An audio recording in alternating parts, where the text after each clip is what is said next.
जोङो दिनै गासैबो ब्रह्म धर्म सिबियारि ज' जानानै क'क्राझाराव थानाय जेनाखि ग्रिन फिल्ड बेवहाय जोङो मोनसे गिदिरथार महायज्ञ लानो थाखाय थिरांथा लानाय जादों। जोङो डेटखौ दाबो फाइनाल खालामथ'वाखै। दा बिनि थाखायनो स्टेप बाय स्टेप जोङो गुबुन गुबुन हाबाफारि लानाय जादों।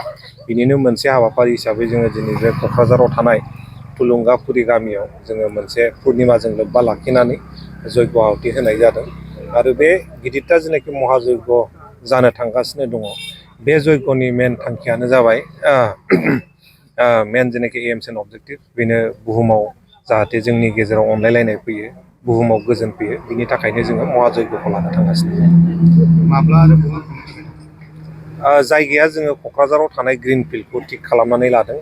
जोङो गुबुन गुबुन आफादफोरजों सावरायलायनानै एक्जाक्ट जेनाखि डेट जोङो बे डेटखौ थिग खालामनाय जागोन। जोङो डेटखौ दाबो थिग खालामथ'वाखै।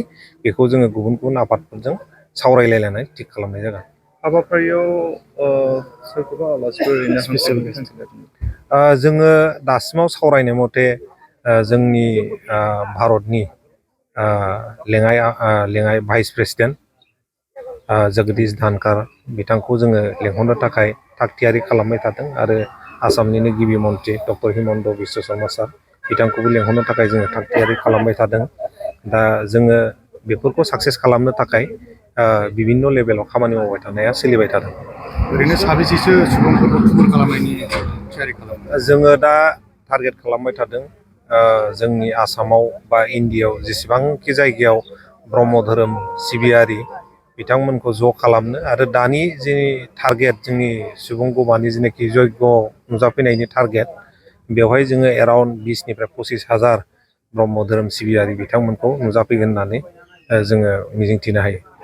ब्रह्म धोरोम सिबियारिफोरनि अनगायै गुबुन धोरोमनि सुबुंफोराबो बेयाव बाहागो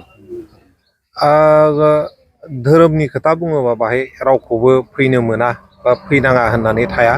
धोरोमा जाहैबाय अनलायलायनायनि थाखाय, सासेया सासेखौ मोजां मोनलायनायनि थाखाय।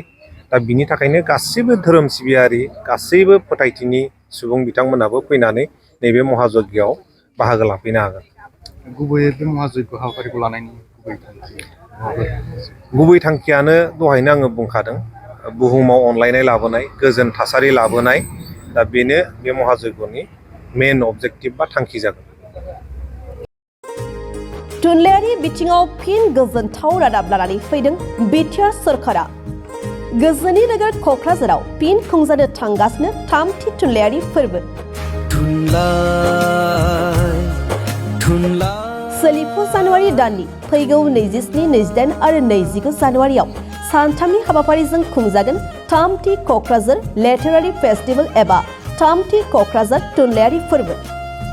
बिटिआर सरकारनि बानजायनायाव सिगां बोसोरफोराव खुंबोनाय बायदिनो देग्लायबो बिटिआरनि गाहाय राजथावनि गोजोननि नोगोर क'क्राझारनि सान्दामारियाव थानाय बड'सा कालचारेल कमप्लेक्सआव सानथामनि हाबाफारिजों खुंनो लादों थामथि क'क्राझार लिटारेरि फेस्टिभेलखौ।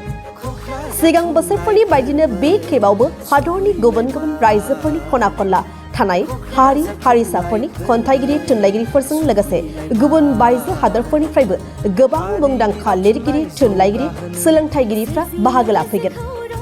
थुनलाइ मुलुगखौ दावगाहोनो हादरनि खना खनला थानाय हारि हारिसाफोरनि राव थुनलाइखौ सोराङाव लाबोनो मुलुगनाङै थुनलाइगिरिफोरनि गेजेराव लोगो हमलायनाय खाबुनि गेजेरजों गाव गावनि राव थुनलाइनि सोमोन्दै मिथिहोलायनाय, रायलायलायनाय आरो सोमोन्दोखौ गोख्रों खालामनायनि मोनसे जौसां खालामनानै होनायजों लोगोसे गोजोन, अनलायनाय, गोरोबलायनाय, फोथायलायनायनि मोन्थोरखौ लानानै खुंनो लानाय बे थामथि थुनलाइयारि फोरबोआव बाहागो लाफैनो हाबाफारिखौ जाफुंसार होफैनो बयखौबो खावलायदों खुंफुं आफादा।